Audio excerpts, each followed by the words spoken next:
ಕೂಡ ಜನ ಕೈ ಹಿಡಿದಿಲ್ಲ. ಎಚ್ ಡಿ ದೇವೇಗೌಡರು ಕ್ಯಾಂಪೇನ್ ಮಾಡಿದ್ರು, ಆದರೂ ಜನ ಕೈ ಹಿಡಿದಿಲ್ಲ. ಏನಾಗಿದೆ ಅಂತ ನನಗೆ ಇನ್ನೂ ಏನು ಗೊತ್ತಿಲ್ಲ. ಈಗ 10 ಗಂಟೆ ಶುರುವಾದ ಮೀಟಿಂಗಲ್ಲಿದ್ದೆ. ಸ್ವಲ್ಪ ಸಮಾಲೋಚನೆ ಮಾಡಿ ಹೇಳ್ತೀನಿ ಏನು.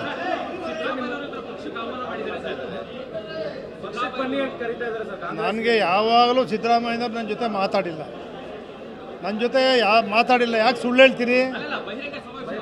ಅವರೇ ಹೇಳಿದ್ದಾರೆ, ಸಿದ್ದರಾಮಯ್ಯನವರು ಪ್ರಚಾರದಲ್ಲಿ ಆ ರೀತಿ ಹೇಳಿದ್ದಾರೆ. ಯಾವಾಗಲೂ ನನ್ನ ಪಕ್ಷಕ್ಕೆ ಬಾ ಅಂತೇಳಿ ಈ ಕಳೆದ ವಿಧಾನಸಭಾ ಚುನಾವಣೆ ಮುಂಚೆ ಮಾತಾಡಿದ್ದು ನಿಜ. ಅವರು ಮಾತಾಡಿದರು, ಡಿ ಕೆ ಶಿವಕುಮಾರ್ ಅವರು, ಸುರ್ಜಿವಾಲ ಅವರು, ವೇಣುಗೋಪಾಲ್ ಅವರು, ರಾಜೀವ್ ಗಾಂಧಿಯವರು, PS ಸುನೀಲ್ ಅವರು ಎಲ್ಲರೂ ಕೂಡ ಮಾತಾಡಿದರು. ಚುನಾವಣೆ ಮುಗಿದ ಮೇಲೆ ಇವತ್ತು ಗಂಟ ಪಕ್ಷದ ವಿಚಾರ, ಗೆದ್ದ ವಿಚಾರ, ಸೋಲು ವಿಚಾರ, ಯಾವುದೇ ವಿಚಾರಗಳನ್ನ ಪ್ರಸ್ತಾಪ ಮಾಡಿಲ್ಲ.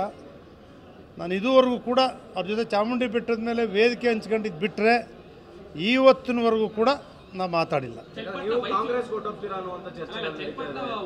ಸಮಾವೇಶದಲ್ಲಿ ಜಿಟಿ ದೇವೇಗೌಡರು ಹೇಳಿದ್ದಾರೆ, ಆದಷ್ಟು ಬೇಗ ತೀರ್ಮಾನ ತಗೋತಾ ಹೇಳಿದ್ದಾರೆ ಸರ್. ಸಿದ್ದರಾಮಯ್ಯ ಹೇಳಿದ್ದಾರೆ, ಬಹಿರಂಗ ಸಮಾವೇಶದಲ್ಲಿ ಹೇಳಿದ್ದಾರೆ. ಜಿಟಿ ದೇವೇಗೌಡರು ಹೇಳಿದ್ದಾರೆ, ಬಹಿರಂಗ ಸಭೆಯಲ್ಲಿ ಹೇಳಿರೋದು ನನಗೆ ಹೇಳಿಲ್ಲ. ಸಭೆಯಲ್ಲಿ ಹೇಳೋರು ನನಗೆ ಹೇಳಿಲ್ಲ. ನಿಮ್ಗೆ ಹೇಳಿಲ್ಲ.